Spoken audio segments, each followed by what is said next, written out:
What is up, everybody, and welcome to FLW Videos. In today's episode, we're going to talk all about the Totodile / Feraligatr Community Day. This Community Day is going to be unique for a couple of different points. First things first, it is the first one in 2019, and then secondly, we actually have multiple events stacking on top of each other because of the Adventure Sync Hatchathon, and then finally, we have the new update of the second charge move being available in the game, which has definitely got me curious as to what that will mean for us for future community days, which I will save that for the end of the video to talk about just the discussion of that. But anyways, if this video is helpful to you, make sure to hit that like button and subscribe. But without further ado, let's go ahead and get into the guide.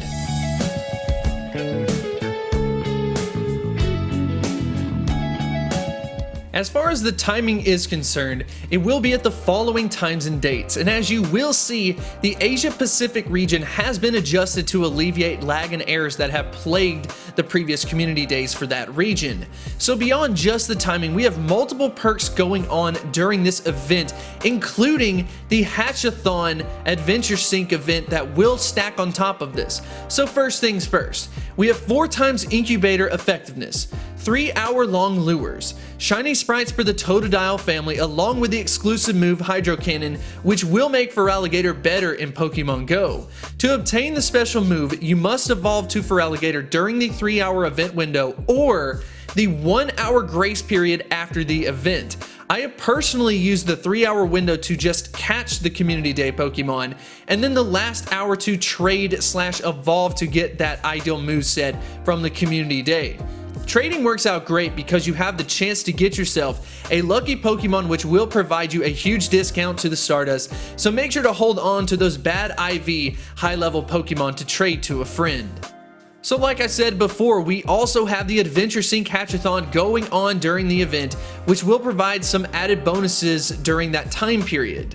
The bonuses for the Hatchathon include a 2 times hatch candy amount, and a 2 times hatch Stardust amount, along with a more likely chance of getting yourself a 5-kilometer or a 10-kilometer egg from Pokestops and gyms. So hatching eggs will actually play a major role during this specific community day. For the items to utilize during the event, incubators and star pieces are going to come in handy since so many bonuses focus on the hatching aspect of the game.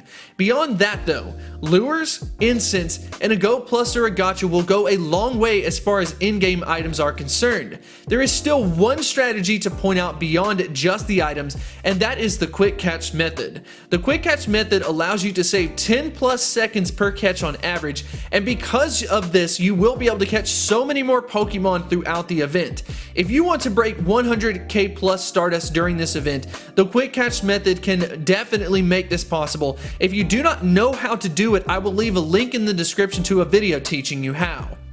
Now let's dive into the Pokemon itself. As far as the available CPs are concerned, Little Sooks made an excellent looking graphic for this, so make sure to take a screenshot of this if need be.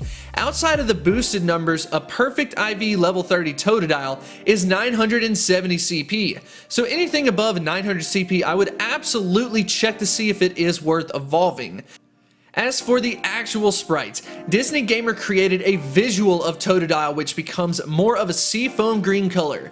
This may be a little bit difficult to see in bright areas, so definitely keep your eyes peeled for the sparkles, and as for the rest of the family, they definitely follow the same color scheme. I think Feraligatr does look incredible with this color palette. As for the stats of Feraligatr, Feraligatr has a max CP of 2,857, with its best ranked stat being its defense stat. Unfortunately, its worst stat, however, is of course the attack stat, but even then, it is better off than Blastoise, so it should be interesting to see how it performs in PvP. Due to the CP, this could end up being a great option in the Ultra League near that 2500 CP mark.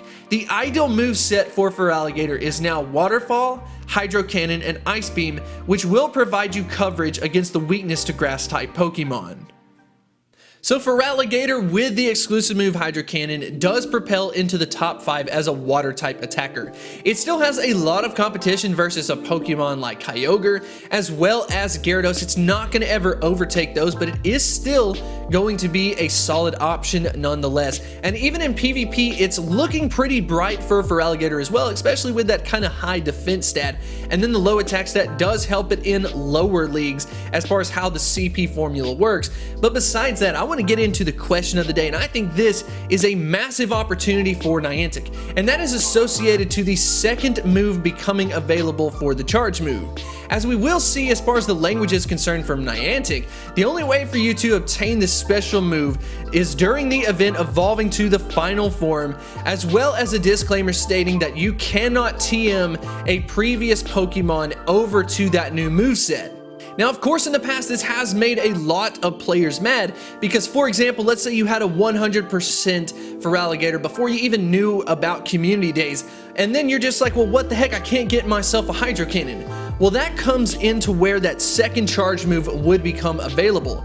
During the event, I personally think that we should be allowed to gain the exclusive move if we unlock our second charge move during the event. How cool would that be? Imagine if you have a legacy move for Feraligatr. For example, you've got Water Gun as the quick move, and then all of a sudden you can unlock that new exclusive day move set, and then you've got just some really cool combinations. You can combine some legacy moves with some of the new community day move sets as well. I think people would absolutely love it. I don't think it's unfair because there is a Stardust cost associated to it, and lucky for us, because it is a starter, it will only cost 10,000 Stardust. So I can definitely anticipate that people will test this out. Can we unlock that second charge move and obtain Hydro Cannon? If we can, that will be absolutely incredible and definitely a crucial piece of knowledge moving forward for the future community days. But anyways, that just about wraps up the video. If you did enjoy it, make sure to hit that like button and subscribe if you want to stay up to date on all of the Pokemon Go news, and I will see you next time. I wanted to extend a huge thank you to the supporters over at Patreon. You definitely make this possible, and I 100% appreciate this support. If you are interested in supporting my channel on Patreon, definitely feel free to check out the link in the description.